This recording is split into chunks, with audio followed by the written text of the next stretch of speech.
Welcome to Poetry Changes Lives. Poetry meets history and thought for the day, every day of the year. And, you know, two eternal things, it's obvious really, but poetry and history are always with us. We are living history at the moment. History of just everyday life and how it is affected by events. Right now, for example, I'm sitting here in London in the early morning. It's already hot. It's going to be 33 degrees today, and we're still in the month of May. Global warming is really happening, and that is part of our history, and we're living through it. We have to adapt somehow, but there we are. And equally constant is poetry, that wonderful power to inspire, comfort, record our thoughts, give us hope for the future and remembrance of the past. It's such a wonderful power, really, for good in the world. Not always for good, but mostly for good. And I think it's wonderful. That's why I made this book, Poetry Changes Lives, with a dash of history, a dash of poetry, and a thought for the day. And my life really has been changed by poetry in so many ways, and continues to be. And I hope the same happens for you. I'm going to demonstrate what's in the book today, and you can get this at the website, poetrychangeslives.com. You can buy the book there, you can get it from a bookshop for that matter, anywhere in the world, or from Amazon Direct, of course. But, you know, it makes a nice present, and I think it makes a nice companion as well. Even though I wrote it, I still refer to it because I like reading my favorite poems. There's no doubt about it. Let me demonstrate on this day. In 1950, a very interesting man, British Field Marshal Archibald Wavell, died. He was a big name in World War II, a general fighting in North Africa, mostly against Field Marshal Rommel and the German army. And he had some successes, some failures as well. Later on, he was appointed Viceroy of India, which was a hugely important post in 1943 until 1947. You know, when the British Empire was massive. I remember as a child, you'd open a map and the pink of the British Empire would jump out at you all over the world, and you'd think, gosh, is that really all ours? And great chunks of, Canada and Australia, we were just brought up to believe that they belonged to us in some sort of weird way that I never questioned as a child, really. I question it now, all right, but there we are. But what's really interesting about Field Marshal Wavell, although he was a wonderful general and a very, very great man, much loved, highly regarded for his integrity, honour, good common sense and kindness, he was a great poetry lover, and he wrote poetry.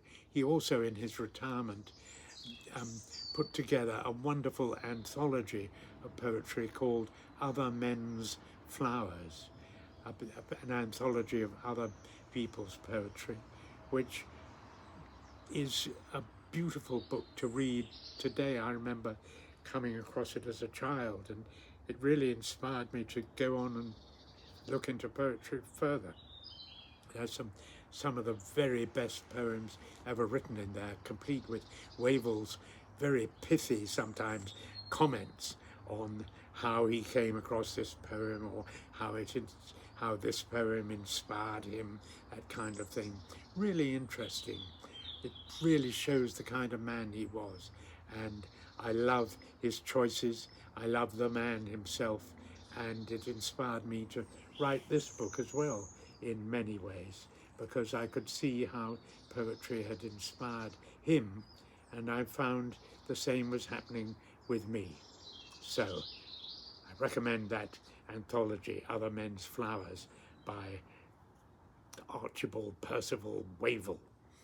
I'm going to read one of the poems that's in there by British poet John Dryden, writing, I think, in the 17th, 16th maybe century, Alexander's Feast. It kind of glorifies Alexander the Great, but it's a very fine poem about bravery and bravery getting its rewards. Here we are, Alexander's Feast by John Dryden. 'Twas at the royal feast for Persia won by Philip's warlike son. Aloft in awful state the godlike hero sat. On his imperial throne his valiant peers were placed around, their brows with roses and with myrtles bound. So should desert in arms be crowned. The lovely Thais by his side sat like a blooming Eastern bride, in flower of youth and beauty's pride. Happy, happy, happy pair, none but the brave, none but the brave, none but the brave deserves the fair. It's a beautiful image there of Alexander's wedding feast, and it's just glorifying Alexander the Great, who of course is still a name very much to be conjured with today. It's a sort of byword for successful conquest and progression, and it's really still quite a sort of positive image he conjures up, not much negative in it, although there were certainly negative sides to Alexander himself. He was a notorious drunkard, and some say he died of alcoholism at the age of 32. There's certainly very well recorded instances of his terrible drunken behavior, but I won't go into that now. This poem salutes his bravery and his conquests, and my goodness me, he lives on in history for that reason, Alexander the Great. Today I seek self-honesty, to be able to say when I am wrong, and to make amends when it is right to do so. Gosh, it's something I'd better get on with, because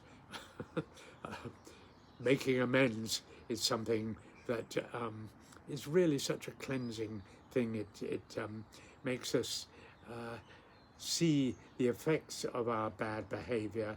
It stops us remaining in a sort of selfish state of self-improvement when we link that self-improvement to